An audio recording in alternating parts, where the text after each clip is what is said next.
On this episode of Industry Relations, Rob and I discuss what makes a better listing and what makes a better agent. Let's go. This is Industry Relations, a podcast that's at the intersection of real estate and technology from an insider's perspective, with Rob Hahn and Greg Robertson. Hello, everyone, and welcome to that time of the week you've been waiting for. It is another episode of Industry Relations with Rob and Greg. This is your co-host, the notorious Rob Hahn. And with me, as always, the fabulous Greg Robertson. Hola, Rob. Hola. I think you were doing a little dance. I think I missed it. I'm hoping the video picked up on it because it's kind of like, well, I think it should be focused on you and then they can come to me. But I was just trying to get my juices up here, get my state of energy going. Yeah, it was sexy. That's I don't know if sexy is the right word. Yeah. Let me rephrase. Yeah. So it's been a good week, man. I mean, our last episode with Kevin Oakley was, I thought, very well received. So pretty thrilled about that. I just love those times when, I think, just us having conversations and pulling things out, pulling that thread of that sweater, and by bouncing ideas off of you, I learned a ton. But, opportunities like, I forget the mortgage guy we talked to before, like last year. Yeah. I forget his name. But, that conversation gave me a way more insight to stuff like mortgages I didn't know about. And with new home stuff, I think being in residential, all of us, we just don't, that world is really kind of foreign. And man, it's such a great thing to have a conversation with somebody who's really an expert at it. Yeah. That can kind of get it down to my little pea brain. So hats off to Kevin. If you haven't listened to that episode yet, or you got to watch it on YouTube because of the charts. I think so. You got to do that. The charts are great. Yeah. It was a great job. And maybe we'll put something in our show notes here for a link back to that episode. It was really great. So yeah, and hoping all of our future guests will be that interesting, exciting. Whenever that might be. But so it's back to just you and me. And for those watching on YouTube, as you can see, today is Rob and Greg both wearing hat days. Because last week it wasn't. We were both bareheaded. Sans hat, yes. Sans hat. But there's I think one of the things is we were talking maybe we would do this week's episode as kind of an Inman preview, and then it turns out neither of us are going to Inman. Yeah, I'm so bummed. I haven't missed Inman, New York, except for the pandemic and probably 10 years. And then I was going to moderate a couple panels, and I had to say no to that. It's just I got too much going, and I got some dental. I got a tooth problem, so yeah, we'll see. Hopefully that doesn't affect next week's podcast. But if I talk like this, then you're going to know it. Well, better yet, do you think you could get some of the laughing gas thing? I got my own laughing, drugs here that I could. It could be like an amazing episode if we just have you high the entire time. Yeah. Well, hey, how do you know I haven't been high before? That's the real question. There's that. We should do one of these things is this other podcast I listen to has.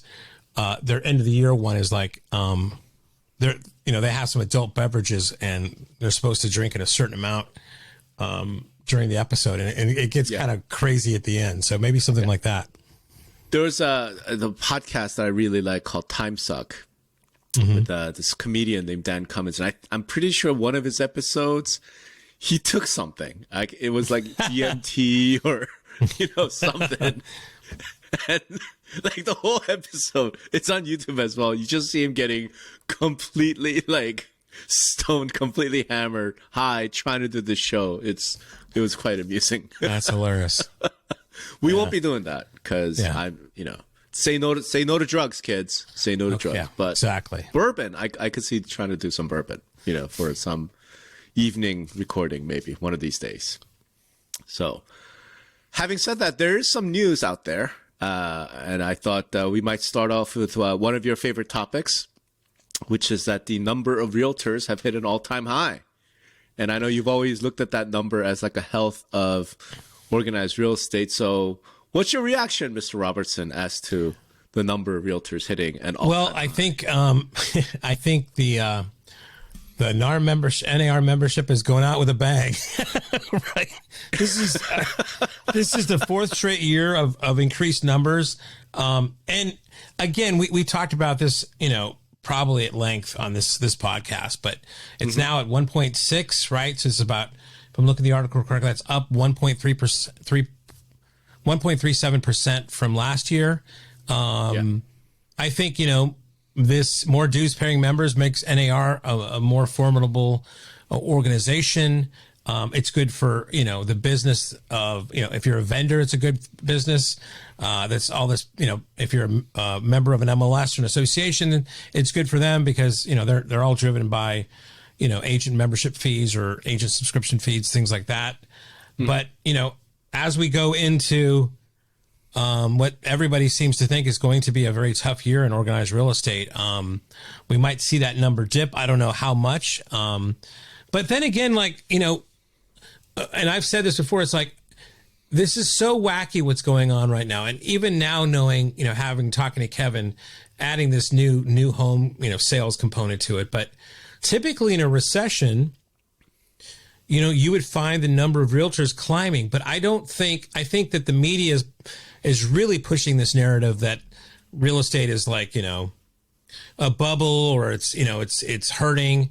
I don't know if you've been laid off because of recession, and the media is saying how bad real estate is, that you're going to go in to become a realtor, right? So I'm sure there's some bullish people that are saying it might go up. Typically recessions, the number of realtors grow, but I just don't think so. But again, God, we can't compare these times to, plus they're low inventory. As we talked about, there's a smaller pie. It's going to be interesting, I think, to see what happens here. Have we made a bet on this? What No. was our golf bet before? It was it wasn't golf, it was dinner, and it was 4.5 million transactions. That's right, transactions. Okay, well here we are again, and I'd love to hear everybody else. Let's get another steak dinner bet. All right. And the number. Okay, so number. Hold on. So here's let's set this straight. NAR, right? Their finance committee is projecting 2023 to end at 1.47 million. Okay, so that's NAR's projection. Okay. So now, what's the over under line you want to give me? 1.47. I'm going to say over. No, I'm saying what's the line you want to give me? Is that the line? We're going with that line? Yeah. I'll take the under. Yeah. Okay. So boom. Yeah. I'll take the under. Okay, I think it'll be closer to 1.3. I think I don't think it's going to move much from that. I think it's going to be a little over. I think they're being conservative. So, man, I'm just trying to think of what kind of wine am I going to have with all these steaks that I'm going to be having in the future. I know, right? Jesus, it's going to be a cab, of just course. Pick a good one since you'll be paying for it. I mean, Look, so let me give you my rationale, because that's obviously us just picking a number is not that interesting. So actually, you start. You're taking the over at 1.47. What's your rationale? I think anytime these guys give numbers like that, they're very conservative on it, right? So they know something a little bit more than we know, so they're gonna like shoot it lower a bit. That's one rationale, and again, if we're going to a recession, I mean, historically that's been proven that the membership goes up, so I think that's gonna cushion any losses they're having because of the market itself. So, I mean, I'll go with that. Okay. So if I understand your rationale, if I could contraire to you, right? One is purely inside baseball. You just think NAR is being conservative, so you just figure NAR is correct, so it's going to be a little bit higher. And on the other hand, in a recession, the number of realtors increase, so therefore, adjusting for any sort of down, you think it'll be over 1.47. Is that pretty good summary? Well, I mean, there's some more kind of four-dimensional chess that I've got going in my head that I can't reveal all my secrets to you, Rob. But that's what I'm ready to present to you today. All right. So I'm going under 1.47 because there's some studies, there's some research, and I wish I had a link or something, that shows that it's not the economy per se, it's not transaction, but there's a pretty tight correlation, time shifted, between the number of listings and the number of realtors. So since I expect the number of listings in 2023 to be, I don't know, dramatically lower. I mean, we'll say 30 to 40% lower than 2022. You've taken the lag effect. You've taken the fact that once you have joined, once you have gotten your license, once you have paid the dues, you have no reason to leave. You have no reason to quit. And, a lot of those association dues come due sort of towards the end of the year. So I think we're going to see somewhere like 15 to 20% losses based on that. So it should get closer to the 1.2, 1.3 is what I'm thinking. Got it. Now that you describe it, the way you describe your thought process, I'm even more secure in my brain. Right on. So, this is fantastic. I feel pick out the wine, sir. Pick out the wine. Nice. I don't know. I was going back and forth between ribeyes and New York. So I'm on a New York kick right now. So yeah, we didn't talk about location, so that's I'll come to Vegas for a steak. I'll come to Vegas for a steak. For steak. We have great steakhouses here. That's take you to those. Take you to those. All right. So that's the realtor numbers news, and I guess we need to have some sort of stake bet. The other sort of, I got another idea for our next bet too. Here, sorry, go ahead. Ooh, okay. Well, actually, let's just jump into it. What's your idea? Well, no, I think it goes along with the next story we're going to talk about. So let's segue after. Okay, so the next, I think, major sort of story, I think, is this Zillow's finally announced. I mean, we know that they were talking about it. You and I have talked about Zillow's sort of media play. They've announced that they've launched it, I believe, in 4 markets. I want to say, hold on, let me look at the story here. Okay, part of the super app. So Showing Time Plus, listing media services in Milwaukee, Atlanta, Dallas, and Los Angeles. I mean, well, that's part of the story. This coming, right? Yeah, so, there was two parts of the story. It was this with their listing media services, and then giving a bit more detail on their listing showcase product, which has not been a launch yet, but they say is coming soon, right? So within, I think it said there within before Q2 or Q2, it's looking like. Okay, so is there anything new to really discuss here? We knew that they had to do this. We've already talked about, Zillow has to do something in order to sort of compete with what CoStar is offering on Homes.com. I saw on your Twitter, right? I saw that you had posted something on Vendor Alley saying, did Zillow just build Homes.com 2.0? Well, that's what I'm saying. I think that's the story that we haven't talked. We've talked about how, and again, this is, we have no confirmation here really, except that kind of what Andy was saying and Andy Florence was saying was that they're looking towards, offering, it's going to be your listing, your lead. And then, so that takes out, a lead generation as far as a revenue for them. And what they're going to do is stuff like offer content, marketing services, and, different listing differentiation. Like, I don't know if they're going to have a jumping around logo across a house or whatever it is, but some way of differentiating people's listings. So we know that's a strategy. We're like, ooh, well, what's Zillow going to do? I mean, but that was what they were announcing. And what I was kind of jumping to was, how is Zillow going to react, right, to what it appears, that Homes.com is saying they're going to do and launch a new Homes.com with that kind of thing. And then we saw that Zillow bought a kind of VFX that does a lot of content stuff. VRX. Yeah, VRX with drones and photography and floor plans and all that kind of stuff. And what I was commenting on is like, well, freaking CoStar hasn't launched the new real Homes.com for which they were going to do these services. And Zillow is already, at least half of it, as far as the content creation stuff, is already launching it. I mean, it's in 4 markets right now, and the listing showcase will come, it looks like in Q2, but I'm just marveling, and I mean, I think it's impressive. I mean, the execution of these things before even before this other site now really has to compete against what Zillow is offering. Right. It's just flipped the narrative in a sense. Right. So I thought that was substantial. I mean, we talk about this, but the fact that they're actually executing before Homes.com is executing, before CoStar is executing, I thought was something interesting. Okay. I got nothing. You got nothing? I got nothing, because you're right. Like, I suppose the impressive thing is that Zillow kind of got it done this fast. Yeah. I guess in my mind, it doesn't feel that fast because we've known about this for at least a year, maybe. Well, we have, but the fastness is like they've done it before Homes.com, which gets me to my. Well, I don't know if they did it before Homes.com. Where's the new Homes.com? No, what I mean is this specific piece, the photos and aerial drone shots and whatever. I mean, CoStar has been working with contractors. They recently brought all those people in house, so we know that they were doing something. Yeah, but they haven't. You can't like as they say with this Showing Time Plus, press a button and order these services. I mean, I was looking at the site yesterday and this morning. I mean, it's another thing is like they have a download the Homes.com app. I mean, isn't that supposed to be like Homesnap? I guess they can't do that because Homesnap's not everywhere.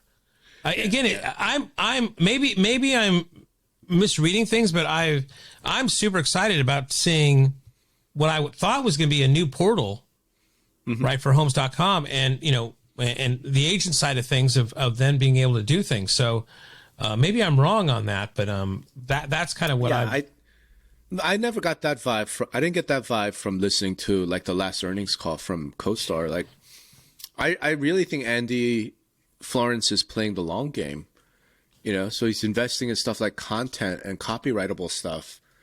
And I'm sure they're working like crazy over Homes.com, right? Which is why they have that whole restructure with David Mealy coming back. Yeah. All that.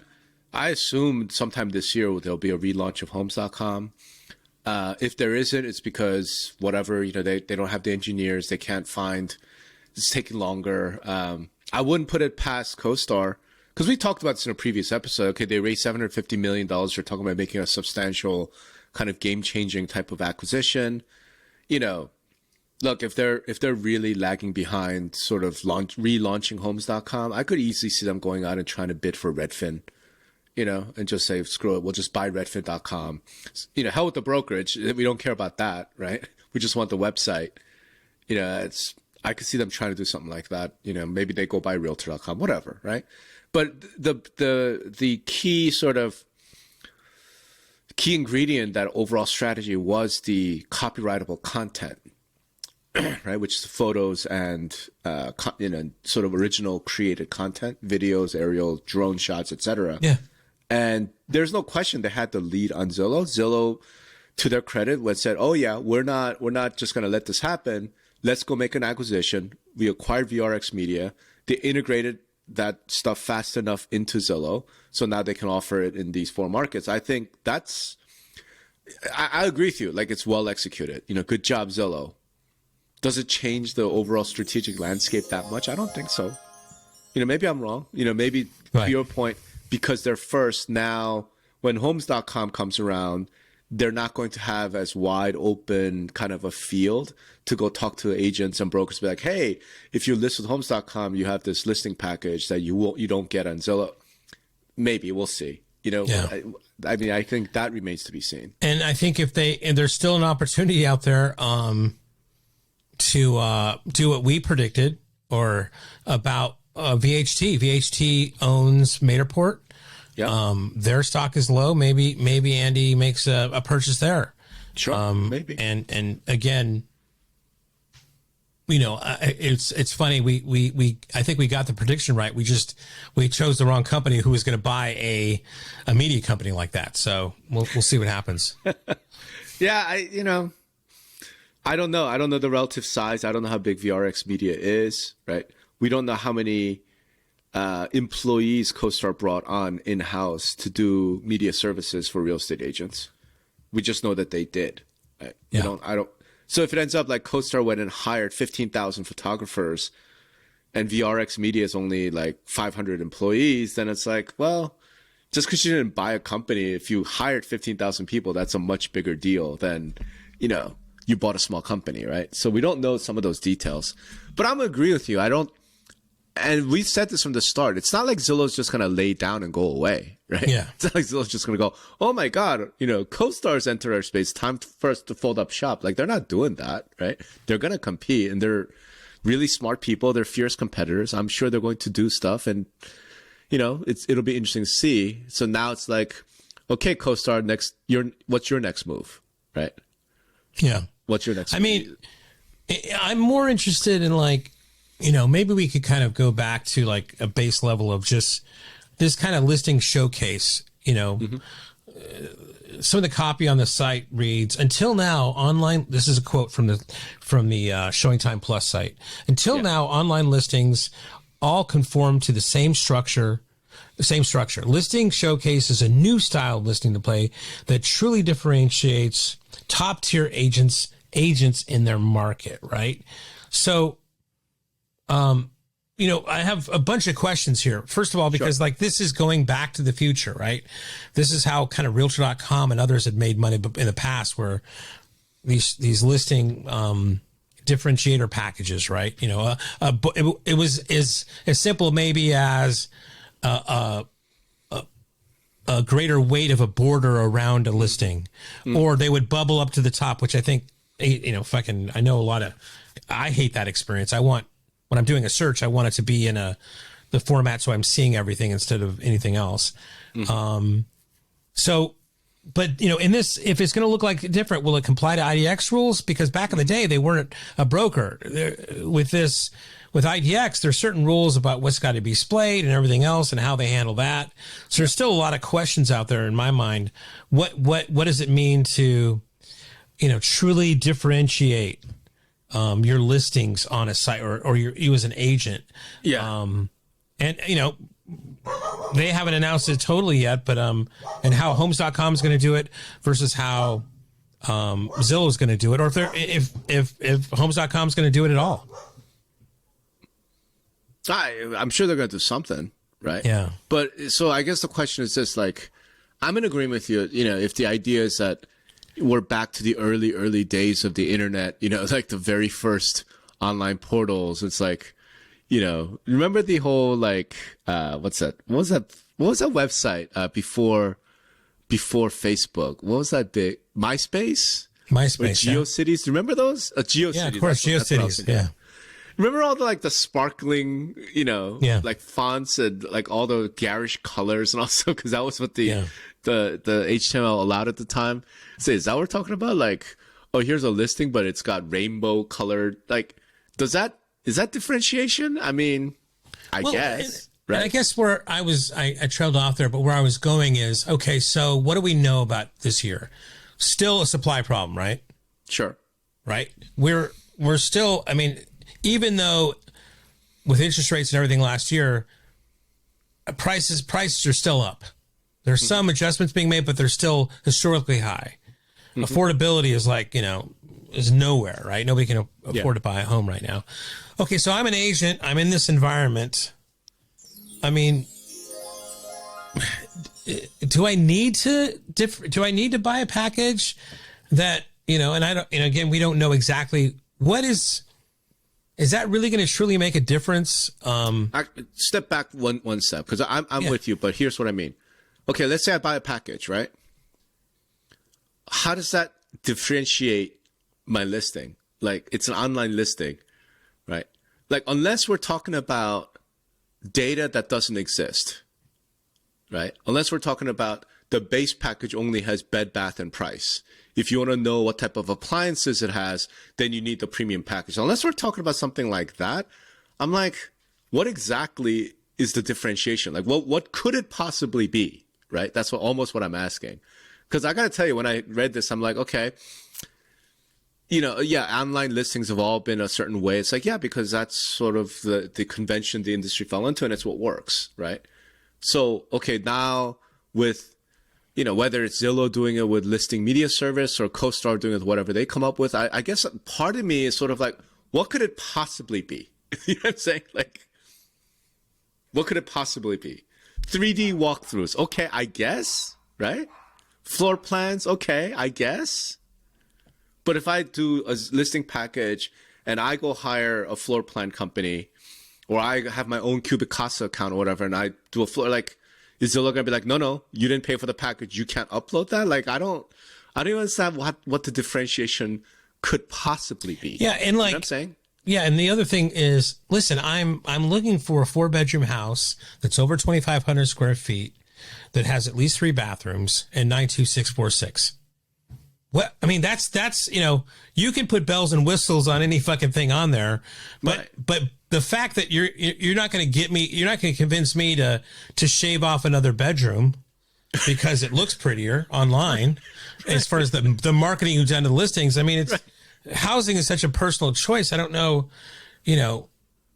I mean, there's only certain buyers that you have, and they're not going to be dissuaded by a prettier listing or whatever it's just a weird, it's one of those things. It's like, are we about to discover why we stopped fucking doing this? Right?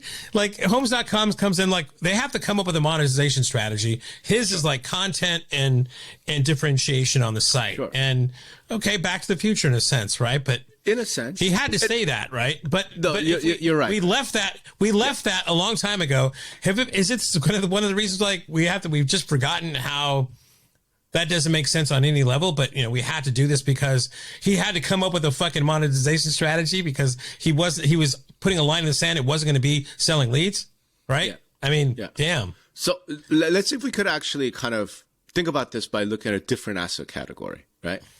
Imagine like cars. Right. Online listings of vehicles is, again, now 20 years old, right? You go to whatever, cars.com, you go to, all these different, aggregators. They have all these cars for sale, whether it's from dealers or not. And they all kind of, let's face it, there's a convention that we're all used to, right? You have the photos, right? And then you've got like engine and drivetrain. You have all these, and you have all these search. Okay. I guess what I'm wondering is, all right, how could you possibly make that different? Like, what would have to happen for this car listing to stand out in some way? Not the car, right? Like, so it's 2 same cars, it's identical cars, 2 Honda Accords, right? How's one listing for a Honda Accord going to be somehow really differentiated, right? So I think about, okay, so could it be something like, with this technology, you can now experience what it might be like to drive this particular Honda Accord down the street. So it's like a virtual, test drive. But that's also content that you can use in the next one too. Like, well, this one didn't have the drive content, but it's the same fucking car, so I can take that experience and apply it to the other thing too. Sure, yeah. But again, now, like, I don't like, with this upgraded package, we're going to give you the new car smell. Like, what could it possibly be? That's well, I mean, I think the thing I think that it's going to be is like, and this goes back to my days of pre-internet and going into brokers' offices and balancing a projector on the side of a table to show my wares at the Tuesday broker meeting, and then there'd be me in the back, there'd be the termite guy, and there'd be the guy from the newspaper, right? And a lot of times, it just becomes a Me Too thing where, oh, the seller's going to expect me. It's it's a $1 million house. The seller's going to expect me to put a fucking ad on this in the newspaper, and it's just so there's that. There's a vibe of that. I mean, will it get into some sort of like, a one-upsmanship? Yeah. Right. So it's like, well, they don't provide enhanced listings on Zillow. I do. Yeah. Right. Where it's just, it becomes this kind of bullshit, that they can put on their, resume or whatever on their, in their listing presentation to somehow differentiate themselves from everybody else, because it's just another check mark they can say we do and they don't. It's the QR code from back in the day. Right? Whatever. Yeah. It's just, I'm going to put your listing on this QR code, Like, oh my God. Yeah. So we're talking about differentiating agents from one another. Really, it's not the listing, it's that the agent can go to the client. Now, here's the details that we got is this listing media packages, interactive and static floor plans, virtual walkthroughs, and even aerial photos. Okay, I guess, right? Yeah. And I think then to me, everything's going to come down to what's the cost, right? Right. So let me give you an example. And I was thinking about this recently for a different project.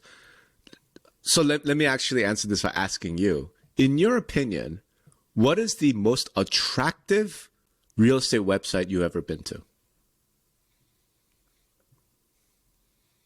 In terms of like the way it displays the listing info. Right. Well,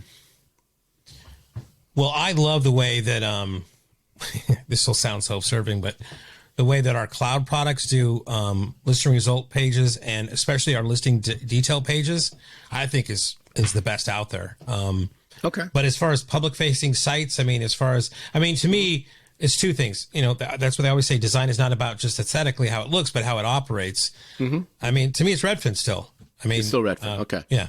Look, I think I would agree with you, but recently I saw a website that kind of made me rethink and kind of put them number one, and it's Concierge Auctions. Right. Oh, wow. I haven't looked at them in a while. Okay. This is the auction site that's owned by Sotheby's.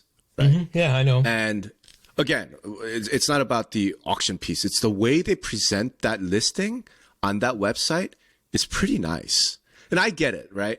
So I bring this up because, okay, those are really high-end listings. Exactly. That they probably spend a lot of money on the pictures and everything else. Exactly my point. So yeah, it's Sotheby's, right? So these are your ultra high-end.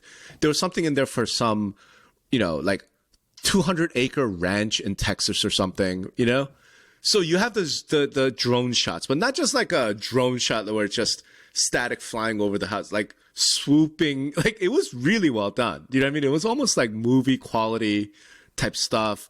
The photography is amazing. This is high-end architecture photography. The staging, everything is gorgeous. Yeah, but it's a $45 million property. Right. So the marketing, all of that probably cost that agent, let's just say $25,000, right? So the interesting thing is Zillow with this listing media service, could they deliver, let's say 90% of that, of what the super high-end luxury concierge auctions people do at, let's say 10% of the price? So for $2,500, you can get, almost 90% of what these super high-end luxury guys do. Now that becomes super interesting, right? Because then it's but even right? Yeah, I mean, but what's the average medium home price now? It's 4 or something. Okay, I mean, so let's just let's say the listing agent gets a 1.5 point, right? Commission. Yeah, they're gonna get 2.5%. Okay, so on average, right? I mean, $2,500 for all that stuff is a big fucking chunk out of that, right? Unless they're looking that what I've always heard from Homes.com is the seller is going to pay for some of this too, which to me boggles my mind. The other way is it does say here how truly differentiates top tier agents in their market. So agents, it's not saying listings.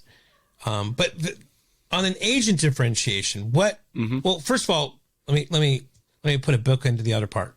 The best, I think, marketing you can do for your listing.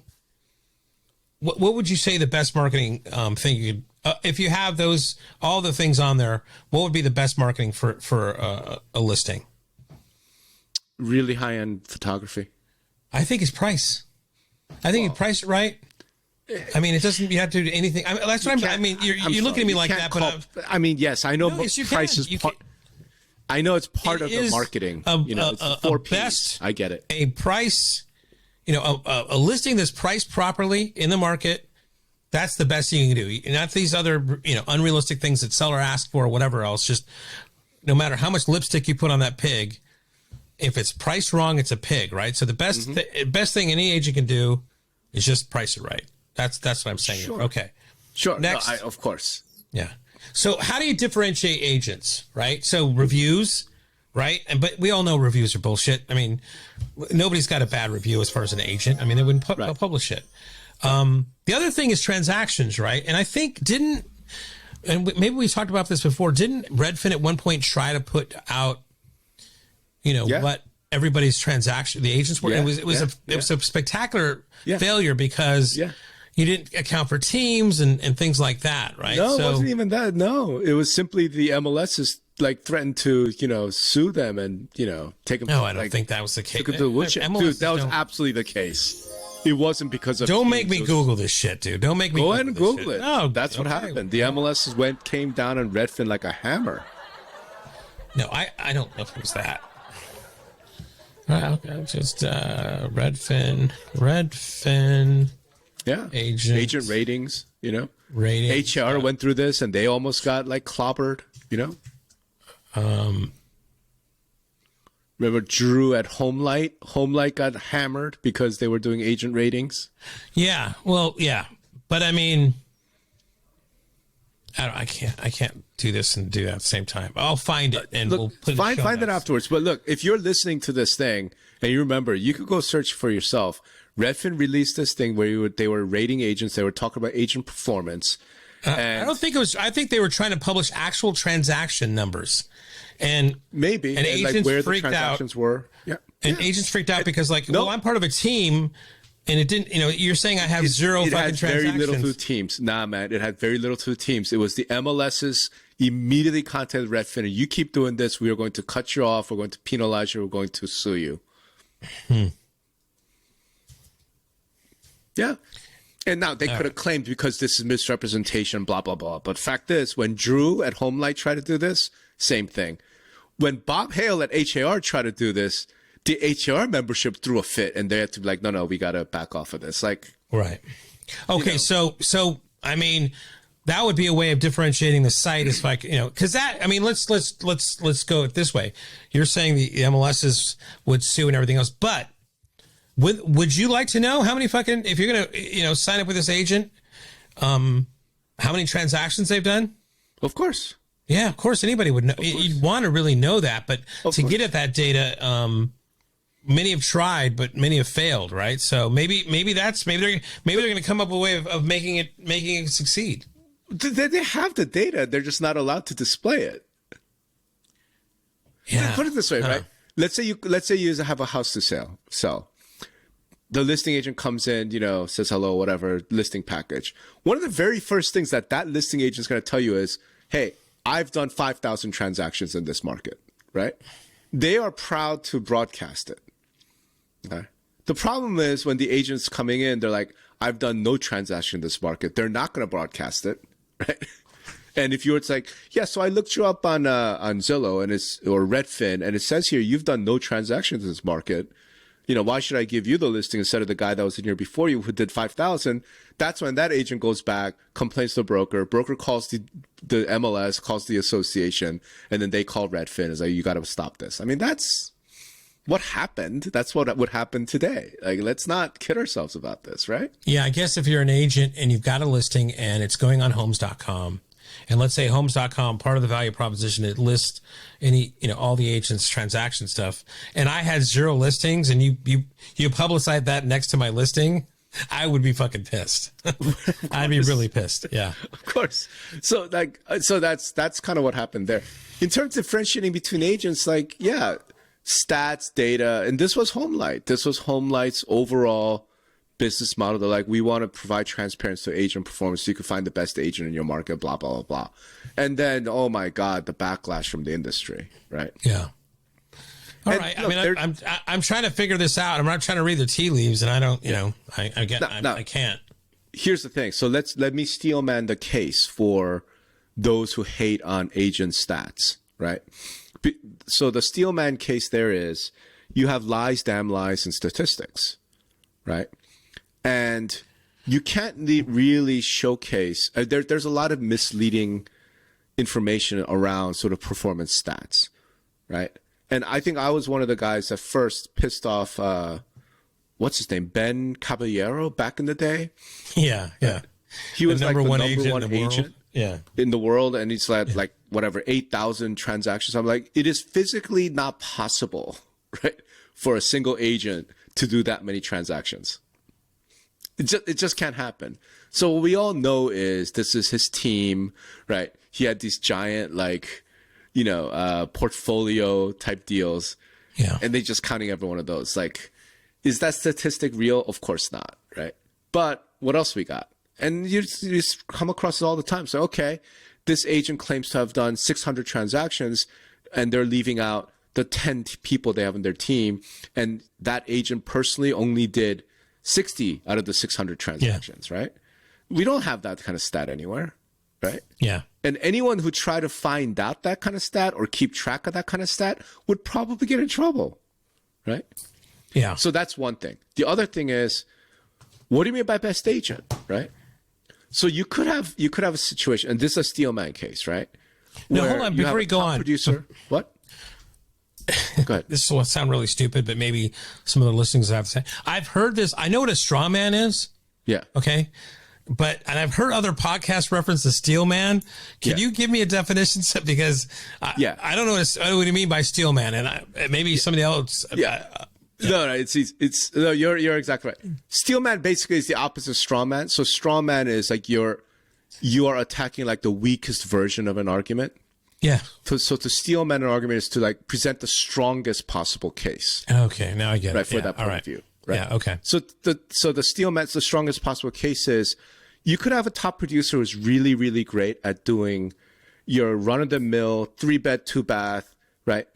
But you know what? When it comes to like these super elite, super luxury, exclusive properties, that agent actually is not the best at handling those unique type situations.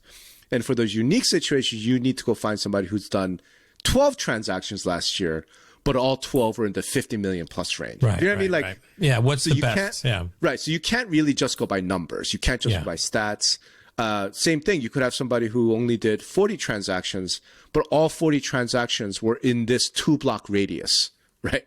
And that agent really knows that development, that neighborhood.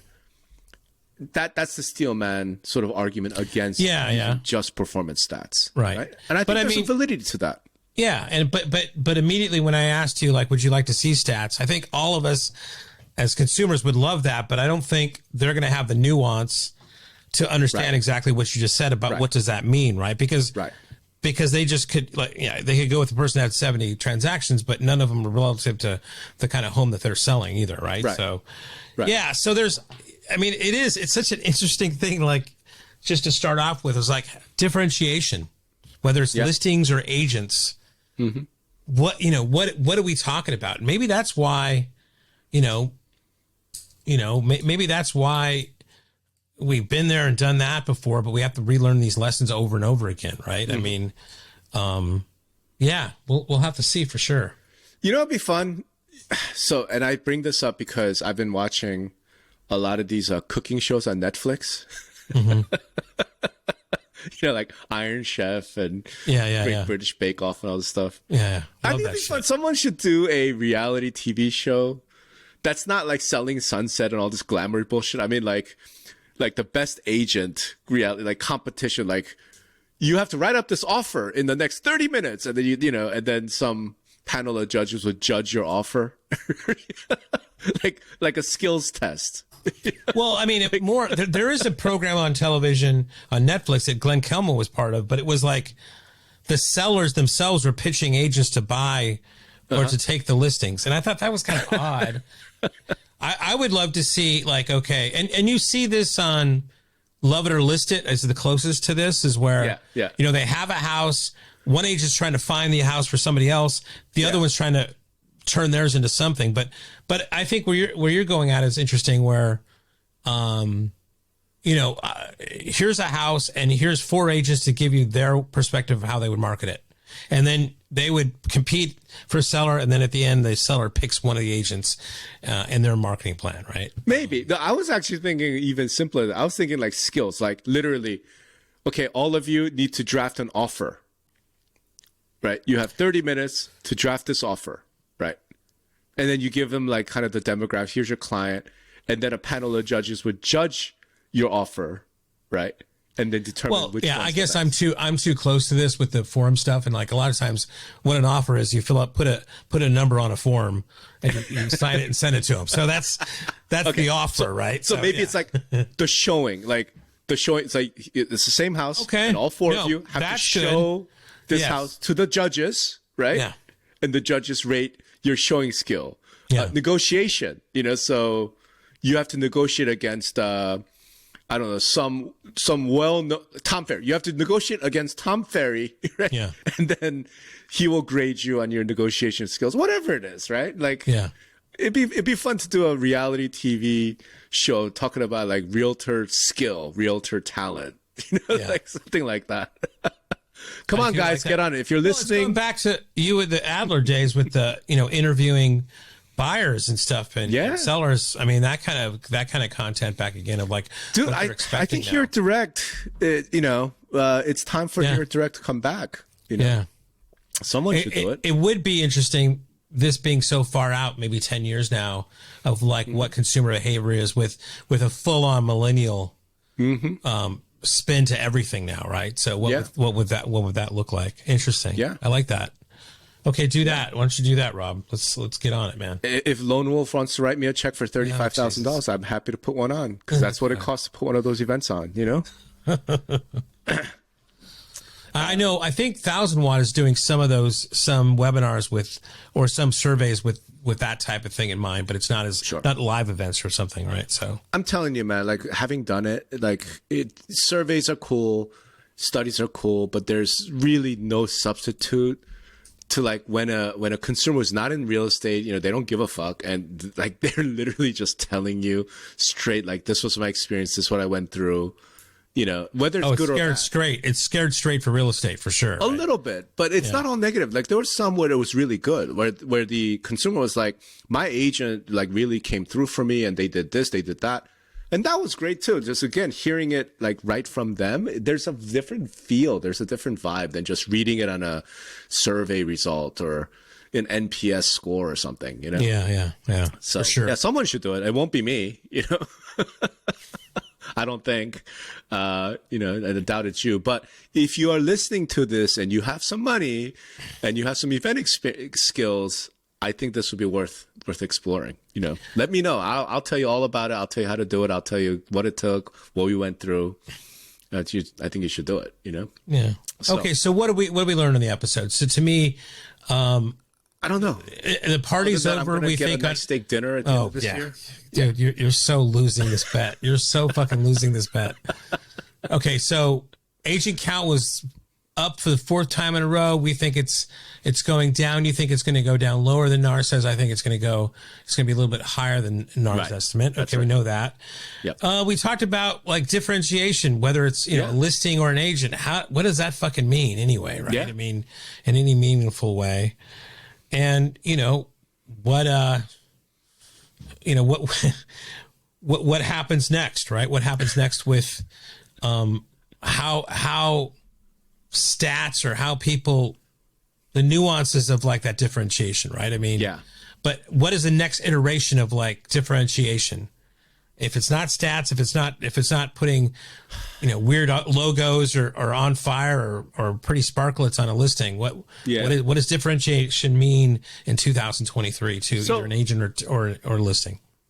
I mean, I have an answer. It's going to sound like a non-answer. Okay. I mean, I'll be perfectly honest. So I think it's going to come down to kind of the differentiation, like you might apply to actors or models, okay, as opposed to athletes. Like that's the difference. In other words, like what is the difference between, I don't know, Leonardo DiCaprio and some guy that can't make it out of like community theater? Do you know what I'm saying? We know it when we see it, but it's really hard to define. That star quality? Or it could be like acting skills, right? Yeah. But charisma, so we know it when we see it. But when you try to define it, like how the hell define what makes some of these stars, right? Right. And it's not just looks, because some amazing actors are not good looking, right? And then same thing with like, I guess models versus athletes, where you have stats. With athletes, like performance. Did you get the touchdown? Did you not get the touchdown? Well, Did you get the home run? Did you not? At some right? certain point in a career, I mean, there's stats that actors get, like, you know, he's the only person that's done a $3 billion movie, you know, that kind of stuff. But I feel what you're saying there for sure, right? Really, what we have to be watching out for, Rob, though, is like what happens. I mean, because this is when you're going to know shit hits the fan. When you can buy oil with gold, holy shit, man, it's all over with. When you can buy what? With gold? When you can buy oil with gold, yeah, we're all fucked. We're all fucked. We should have done that at the beginning of this episode. You know that, right? You know, I promise you, we are going to have an episode where we talk about this. We're going to find an economist who's really smart to come on and talk to us. That will be the I will. One side of the conversation, somebody will be drinking, and it will be me for that episode. I'm gonna find somebody. We're gonna do this. Absolutely. All right. We need like a guy. We need somebody in the Middle East and some gold guy. Nah, you know, who'd be the perfect person would be, again, it's not like we're not a big enough channel, I think, that he would consider, but maybe I'll reach out to him. Would be somebody like Luke Roman, you know, over at Forest for the Trees, right? To say, hey, what happens if the Euro-dollar system collapses? Like, what happens to housing? What happens to mortgage bonds, you know?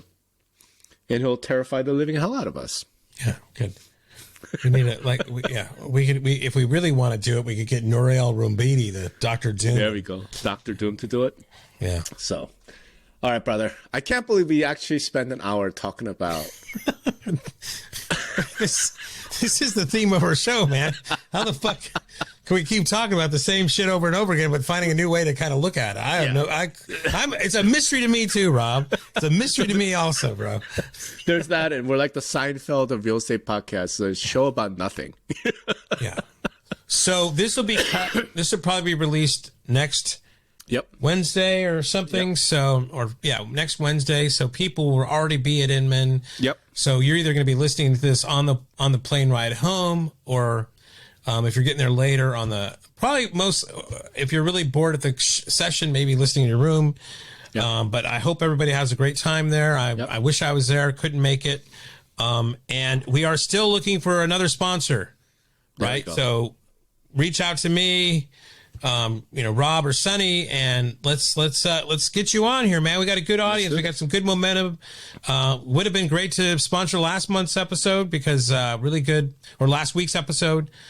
Really content there. So please reach out if you're want to sponsor. And honestly, if you are a home builder or you're in the new construction industry in some fashion, you need to reach realtors and brokers and CEOs of MLS and such. Like we are probably the channel for you. Yeah, you know? Absolutely. So, hey, great to see you at least over this. And I don't know when I'll see you in person next, but it'll happen sooner rather than later.